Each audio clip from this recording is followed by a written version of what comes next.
السلام علیکم ورحمۃ اللہ وبرکاتہ۔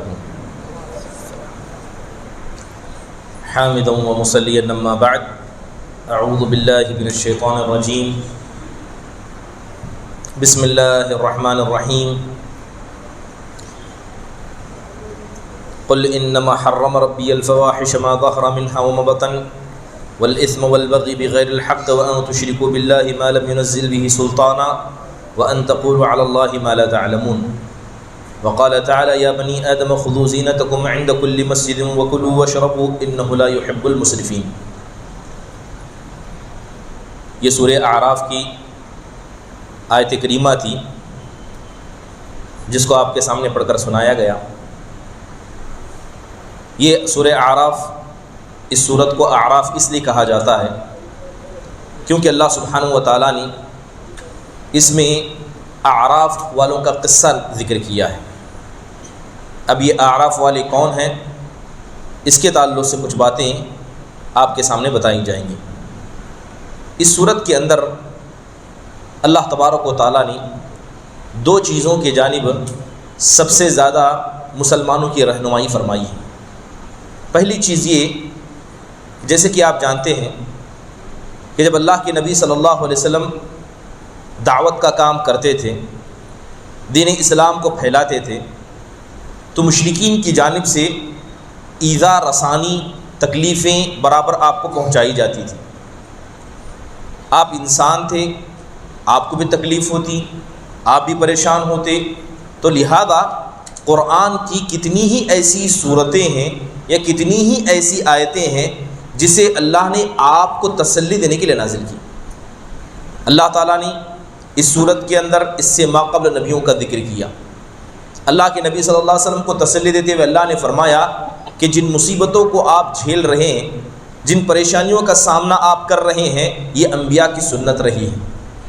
اسی مصیبتوں کو حضرت نوح نے جھیلا ہے، حضرت ہود نے، حضرت صالح نے، حضرت ابراہیم نے، یہاں تک کہ اللہ نے حضرت لوط کا ذکر علیہ السلام کا ذکر کرتے ہوئے فرمایا کہ ان سارے نبیوں نے کیا ہے، ان تکلیفوں کو جھیلا ہے۔ تو لہذا آپ بھی صبر کیجئے، یقیناً اس کا بدلہ اللہ آپ کو بہتر طریقے سے ادا کرے گا۔ دوسری اہم چیز یہ ہے کہ اللہ تبارک و تعالیٰ نے اس صورت کے اندر ان لوگوں کا عذاب ذکر کیا ہے جو قرآن کی آیتوں کا انکار کرتے ہیں۔ آیتیں نازل کی جاتی ہیں، یہ اس سے روگردانی کرتے ہیں۔ تو یقیناً یہ دو مقصد بڑے ہیں اس صورت کے۔ آپ جانتے ہیں کہ قرآن مجید یہ اللہ تبارک و تعالیٰ کی جانب سے نازل کردہ کتاب ہے۔ 23 سال میں اللہ کے نبی پر وقتاً فوقتاً اعتبار سے نازل کی گئی، اور اللہ نے اسی وقتاً فوقتاً قرآن کو نازل کر کے لوگوں کی اصلاح فرمائی ہے۔ اور یہ قرآن اللہ نے اتنا آسان بنایا ہے، جیسے ابھی آپ نے سنا کہ دو آپ کے محلے کے بچے ہی ہیں جو قرآن مجید کی تلاوت آپ کے سامنے کر سنا رہے تھے تراویح کی نماز میں۔ تو یہ قرآن اللہ نے اس قدر آسان بنا دیا ہے، تو لہذا اس کی تفسیر کو جب آپ کے سامنے پیش کیا جاتا ہے تو اسی نیت سے سنیں کہ اس کو عملی جامہ پہنانا ہے، اسے اپنی زندگی میں لانا ہے، یا یوں کہیں کہ انسان کوئی بھی دینی بات اگر اس نیت سے نہیں سنتا ہے کہ اسے عمل نہیں کرنا ہے تو یقین مانیے اللہ نیتوں کے اعتبار سے لوگوں کو بدلا دیتا ہے۔ عمل کی نیت نہیں ہے تو یہ علم محض علم ہو کر رہ جائے گا، اور عمل میں اس کا کوئی کیا اثر نہیں دیکھا جائے گا۔ میں نے آیت کریمہ پڑھی، اللہ تعالیٰ ارشاد فرماتے ہیں کہ اے آدم کی اولاد، اے بنی آدم، تم جب بھی مسجد کو آؤ تو زینت کو اختیار کرو، کلوا واشربوا، کہ تم کھاؤ اور پیو، بے شک اللہ تبارک و تعالیٰ مسرفین کو یعنی حد سے زیادہ بڑھنے والوں کو پسند نہیں فرماتا ہے۔ تو اس آیت میں اللہ تبارک و تعالیٰ نے مساجد یا اللہ کے گھر کی طرف آنے کا ایک ادب بیان کیا۔ ادب یہ ہے کہ جب بھی آپ اللہ کے گھر کو آئیں تو آپ زینت اختیار کریں۔ اب سوال یہ ہے کہ زینت کہتے کسے ہیں؟ ایک ہوتی ہے ستر پوشی، ایک ہوتی ہے زینت۔ ستر پوشی کا مطلب یہ ہے کہ آپ ایسا لباس پہنیں جس کے ذریعے آپ اپنی شرمگاہوں کو یا جسم کے اکثر حصے کو چھپا لیں، لیکن زینت اس سے بڑھ کر ہوتی ہے۔ زینت یہ ہوتی ہے کہ ستر پوشی بھی ہو، اور ستر پوشی سے زیادہ انسان اتنا کپڑا پہنے کہ جس کے ذریعے اس انسان کی زینت واضح ہو جائے۔ یہی وجہ تھی کہ آپ دیکھیں کہ سلف صالحین کا جو عمل مساجد کی طرف آنے کے اعتبار سے اور لباس کے اعتبار سے تھا، بڑا نرالا تھا۔ بعض سلف صالحین کے بارے میں آتا ہے کہ انہوں نے اپنے گھر میں قیمتی لباس خرید کر رکھا تھا، اور یہ قیمتی لباس صرف اس وقت پہنا کرتے جب وہ مسجد کو آیا کرتے تھے۔ عام اوقات میں وہ اتنا اچھا لباس نہیں پہنا کرتے، لیکن جیسے ہی اللہ کی گھر کی طرف آتے اس قیمتی لباس کو پہن کر آتے۔ پوچھا جاتا وجہ کیا ہے تو کہا کرتے کہ ربی احق من تجمت لہ فی الصلاۃ، کہتے کہ یہ جسم اللہ نے دیا ہے، یہ خوبصورتی اللہ نے دی ہے، یہ لباس اللہ نے دیا ہے، اس زینت کا حقدار بھی اللہ ہے۔ تو لہذا جب میں مسجد آؤں تو سب سے پہلے اس زینت کو میں اختیار کروں، تاکہ اس زینت کا حقدار جو سب سے زیادہ اللہ ہے اس کے سامنے میں زینت کو پیش کروں۔ یہی وجہ ہے کہ ایک حدیث کے اندر اللہ کے رسول صلی اللہ علیہ وسلم نے فرمایا کہ ان اللہ یحب ان یرا اثر نعمت عبدہ علیہ، کہ اللہ تبارک و تعالیٰ جب کسی بندے کو مال دیتا ہے، اللہ اسے دولت دیتا ہے، تو اللہ چاہتا ہے کہ اس بندے کے اوپر اس نعمت کا اثر دیکھا جائے۔ اچھا لباس پہننے کی طاقت تو اچھا لباس پہنے، اچھی زینت اختیار کرنے کی طاقت تو اچھی زینت اختیار کرے۔ حدیثوں کے اندر دیکھیں کہ اللہ کے نبی صلی اللہ علیہ وسلم نے ایک صحابی کو دیکھا کہ مسجد میں آئے تھے، ان کے بال پراگندہ تھے، بال بکھرے ہوئے تھے۔ اللہ کے نبی نے ان کی جانب اشارہ کرتے فرمایا کیا اس انسان کو اتنی فرصت نہیں ملی کہ وہ اپنے بالوں کو سنوارتے اور اللہ کے گھر میں آتے؟ اللہ کے نبی کو ناپسند تھا کہ کوئی مسجد میں ایسا لباس پہن کر آئے۔ تو لہٰذا رہا زینت۔ اب سوال یہ پیدا ہوتا ہے کہ یہ ٹوپی زینت میں داخل ہے کہ نہیں؟ یہ ٹوپی آج ہمارے یہاں خاص کر میں کھل کر کہوں تو ہماری اہل حدیثوں کے یہاں ٹوپی کے تعلق سے یہ بات واضح ہے کہ ٹوپی پہننا واجب و ضروری نہیں، نہ سنتوں میں سے، بالکل بات درست ہے، نہ یہ واجب ہے، نہ ضروری ہے، نہ سنت میں سے ہے، لیکن یہ زینت میں سے ضرور ہے، یہ زینت کا حصہ ہے۔ لہذا جب بھی آپ مسجد آئیں تو اللہ حکم دیتا ہے کہ جتنا لباس آپ پہنیں ان میں سب سے بہترین لباس پہنیں۔ دوسری اہم چیز اس ٹوپی کے تعلق سے کہ آپ جانتے ہیں کہ ہندوستان کے اندر مسلمانوں کی گویا ایک پہچان یہ ٹوپی ہے۔ جو لوگ ٹوپی پہنتے ہیں ان کو کیا کہا جاتا ہے؟ مسلمان ہے۔ تو گویا یہ مسلمانوں کی ایک پہچان ہے، اور جب مسلمانوں کی کوئی چیز پہچان بن جاتی ہے تو ان کے کلچر کا حصہ بن جاتی ہے، ان کی ثقافت کا حصہ بن جاتی ہے، اور مسلمان اپنی ثقافت کو مضبوطی سے پکڑے رہیں، اس بات کا حکم اللہ کے رسول نے دیا ہے۔ تو لہذا یہ ٹوپی زینت بھی ہے، مسلمانوں کی پہچان بھی ہے، لہذا اس کا حق سب سے زیادہ یہ ہے کہ جب مسجد میں آپ نماز پڑھنے کے لیے آئیں تو اس ٹوپی کو پہنا کریں۔ یقیناً کوئی بھی ایک عمل جسے انسان اللہ کی خاطر کرتا ہے، اگر اللہ تبارک و تعالیٰ اس میں اخلاص کو دیکھ لیتا ہے تو اللہ تعالیٰ اس کو ضرور قبول کر لیتا ہے۔ اس کے بعد والی آیت میں اللہ نے فرمایا کلوا وشربوا، کہ تم کھانا کھاؤ اور پیو کیونکہ اللہ تبارک و تعالیٰ نے تم کو رزق مہیا کیا۔ ایک حدیث کے اندر اللہ کے رسول صلی اللہ علیہ وسلم نے فرمایا کہ کلوا وشربوا من غیر اسراف ولا مخیلہ، اللہ کے نبی کہتے ہیں کہ تم کھانا بھی کھاؤ، پانی بھی پیو، مگر اس میں فضول خرچی نہ کرو، جتنا کھانا تمہارے جسم کو ضرورت ہے اتنا کھاؤ۔ بلکہ ایک حدیث میں اللہ کے رسول صلی اللہ علیہ وسلم فرماتے ہیں ابن آدم کے لیے 3-4 لقمے کافی ہیں، ابن آدم کے لیے صرف 3-4 لقمے کافی ہیں، جن لقموں کے ذریعے وہ اپنی کمر کو سیدھا کھڑا کر سکتا ہے، اپنی کمر کھڑی ہو جائے، اللہ کی عبادت کر لے، اس کے لیے کافی ہے۔ اب ایک بات ہمارے یہاں یہ دیکھی جاتی ہے کہ جیسے ہی معاشرہ یا زمانہ آگے بڑھتا جا رہا ہے، فضول خرچی کے نئے نئے قسم ہمارے طرف آ رہے ہیں۔ کھانے کا وقت تھا، آپ جائیے آج سے 60-70 سال پہلے بزرگوں کو دیکھیے، 2-3 قسم کا کھانا ہوتا، یا بڑا مشکل سے ایک ہی قسم کا کھانا ہوتا، سالوں سالوں سے کھایا کرتے اور الحمدللہ بڑے صحت مند رہتے۔ لیکن آج ان سے بہتر ہم کھاتے ہیں، لیکن ہماری صحتیں ان سے زیادہ خراب ہیں۔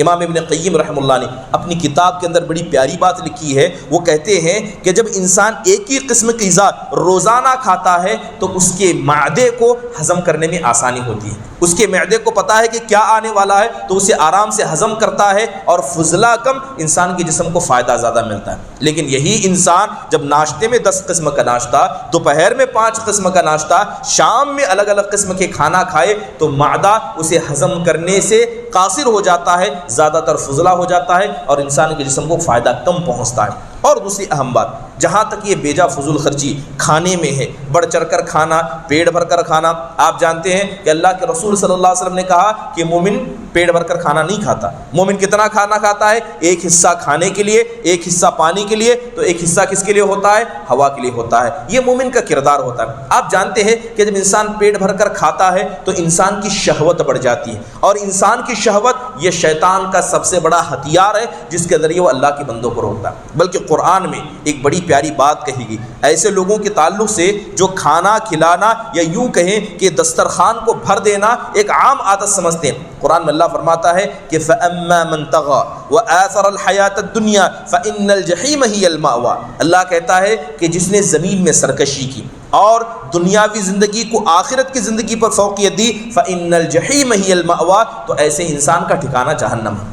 آیت میں کیا کہا گیا؟ زمین میں سرکشی کرنا۔ اب سوال یہ ہے کہ زمین میں سرکشی کیا ہے؟ امام قرطبی بڑی پیاری بات لکھتے ہیں۔ امام قرطبی کہتے ہیں کہ جس انسان نے اپنے دسترخوان پر 3 قسم کا کھانا جمع کیا اس نے زمین میں بغاوت کی، گویا اس نے آخرت کو چھوڑ کر دنیاوی زندگی کو ترجیح دی۔ ایسے انسان کا ٹھکانہ جہنم ہے، اور اللہ تبارک و تعالیٰ کہتا ہے کہ جہنم بڑی ہی دردناک جگہ ہے۔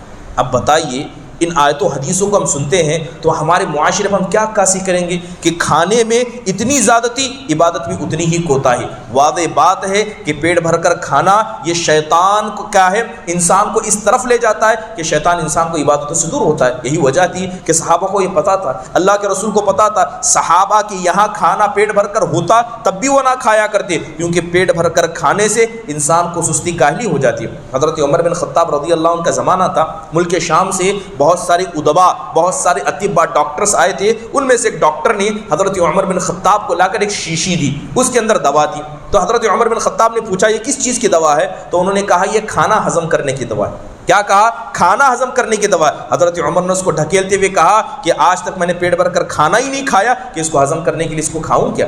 یہ صحابہ کرام کا طرز امتیاز تھا۔ یہ مومن تھے تو حقیقی مومن تھے، اور یہی ایمان کا تقاضا ہوتا ہے۔ ہر انسان غور کرے کہ کھانا انسان کھائے، پیٹ بھر کر کھائے، کم کھائے، لیکن اللہ اس کے رسول کی فرما برداری اس میں بھی کرے۔ اللہ کہتا ہے کہ کلو وشربو، کہ تم کھاؤ اور پیو مگر بیجا فضول خرچی نہ کرو۔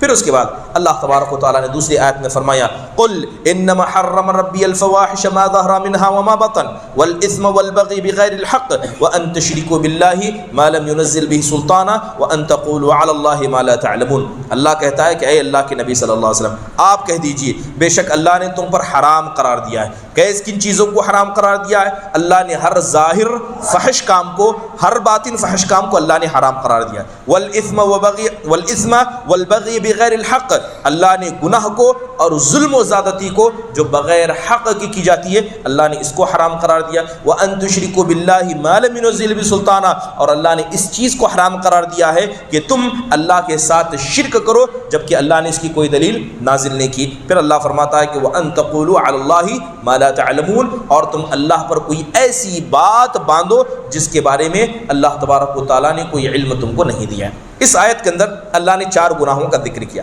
سب سے پہلا گناہ فحش کام کا کرنا، چاہے ظاہر و باطن۔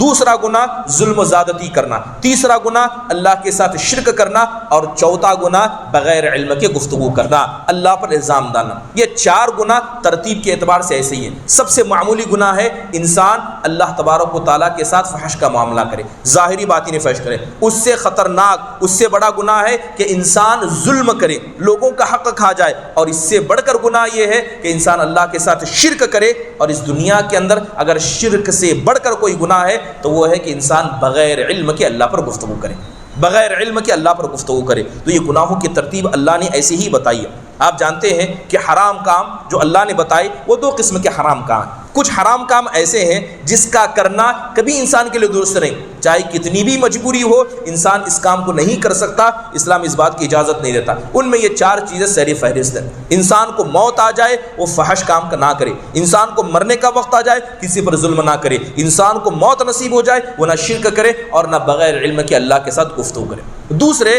کچھ حرام کام ایسے ہیں جو ضرورت کے وقت کیا ہے انسان استعمال کر سکتا ہے، جیسے اللہ نے خنزیر کے گوشت کو حرام قرار دیا، یہ بھی حرام ہے۔ خون کا پینا حرام ہے، اسی طرح مردار کا کھانا حرام ہے، لیکن ضرورت آنے پر آپ ان کا استعمال کر سکتے ہیں۔ آپ ان کا استعمال کر سکتے ہیں، لیکن جو 4 چیزیں اس آیت کے اندر ذکر کی گئی، یہاں ضرورت ہو، مجبوری ہو یا کیسی بھی انسان کی حالت ہو، کسی بھی صورت میں ان 4 کاموں کا کرنا اسلام اس بات کی اجازت نہیں دیتا۔ اور یہ بات یاد رکھیں کہ دنیا کے اندر اگر سب سے بڑا کوئی گناہ ہے تو وہ اللہ تعالیٰ پر بغیر علم کے گفتگو کرنا ہے۔ دوسری ایک اہم چیز اس آیت سے جو ہمیں سمجھ میں آتی ہے کہ اللہ نے 4 گناہوں کا ذکر کیا، یہ 4 گناہ 4 برے عادتوں کی وجہ سے آتی ہیں۔ سب سے پہلی عادت ہے شہوت، انسان کی اپنی شہوت، انسان کی خواہشات۔ انسان کی جب خواہشات آتی ہیں تو وہ فحش کاموں کو چھپ کر بھی کرتا ہے، لوگوں کے سامنے بھی کرتا ہے۔ دوسرا، لوگوں پر ظلم و زیادتی کرنا، اس کی بری وجہ انسان کا غصہ ہے۔ شہوت کی وجہ سے انسان فحش کام کرتا ہے، غصے کی وجہ سے انسان ظلم و زیادتی کرتا ہے، اور تیسرا، انسان ظلم کی وجہ سے اللہ کے ساتھ شرک کرتا ہے۔ انسان اللہ کے انصاف کو بھول جاتا ہے تو اللہ کے ساتھ شرک کرتا ہے۔ اور چوتھی اہم چیز ہے کہ انسان کا علم آنا، اور علم آنے کے بعد اللہ پر بغیر علم کے گفتگو کرنا۔ یہ 4 ایسی چیزیں ہیں جو ان گناہوں کی وجہ بنتی ہیں۔ آپ جانتے ہیں کہ اس آیت میں اللہ تبارک و تعالیٰ نے جس فحش کام سے روکا ہے، جیسے کہ حدیثوں کے اندر، تفسیروں کے اندر بیان ہے کہ مکہ والے یہ بڑے فحش کام کیا کرتے، جیسے ہی رات کا وقت آ جاتا مرد کیا ہے اپنے لباس کو نکال لیا کرتے، کعبۃ اللہ کا ننگا طواف کرتے۔ رات میں مرد کعبۃ اللہ کا ننگا طواف کرتے، بلکہ بعض جگہ آیا ہے کہ دن میں مرد ننگا طواف کرتے تھے اور رات میں خواتین کعبۃ اللہ کا برہنہ طواف کرتی تھی۔ تو اللہ تعالیٰ نے آیت نازل کر کے فرمایا کہ یہ فحش کام ہے، یہ بے حیائی ہے کہ تم اپنے لباس کو نکالو اور کعبۃ اللہ کا طواف کرو۔ لہذا اللہ نے چاہے وہ فحش کام جو دن میں کیا جائے، رات میں کیا جائے، لوگوں کے سامنے کیا جائے یا چھپا کر کیا جائے، اللہ تعالیٰ نے ہر فحش کام کو منع فرمایا۔ اسی لیے حضرت عبداللہ بن مسعود رضی اللہ عنہ کہا کرتے تھے کہ لا احد اغیر من اللہ، کہ اس دنیا میں اللہ سے بڑھ کر کوئی غیرت مند نہیں ہے، اس دنیا میں اللہ سے بڑھ کر کوئی غیرت مند نہیں ہے۔ اسی لیے جب کوئی آدمی